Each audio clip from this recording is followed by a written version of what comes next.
கேஜிஎஃப்ல அப்படி கிடையாது. Cosmopolitan city, நம்மளை எதிர்க்கிறதுக்கு எவனுக்கு தைரியமே கிடையாது.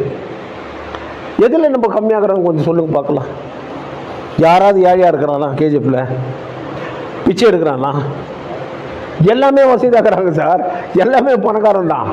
ஆனால் இவங்களுக்குள்ள ஒரு இது என்ன பண்ணுற சார், நம்ம கம்யூனிட்டி, டேய் நீ தாடா காஸ்ட்லியாகிறவன், உன்னோட பிச்சை எடுத்துருக்கிறான்டா, பிச்சை எடுத்துருக்கிறான் எவ்வளோ பேர் என் கையில் வந்து கெஞ்சிறான். ஆனால் நம்மளால் என்கிட்ட கெஞ்சிருந்தே கிடையாது. சார் இது கொஞ்சம் செய்கிறீங்களான்னு தெரிஞ்சவங்க கேட்குவாங்க முடியும். எதுலேயும் நம்ம கம்மியே இல்லை, அதை பட்டு நீங்கள் மனசில் வைக்கணும்.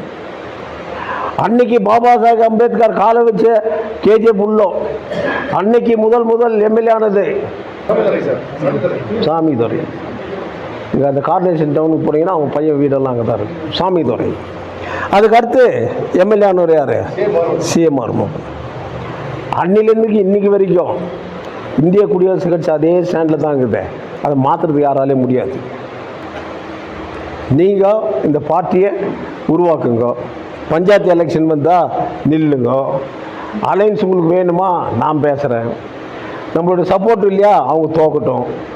இல்லை சப்போர்ட் இருந்தால் அவங்க ஜெயிக்கட்டும். நீ கண்டெஸ்ட் பண்ணு. அந்த 30-40 ஆகிட்டா நம்மளை அசைக்கிறதுக்கு ஆளே கிடையாது.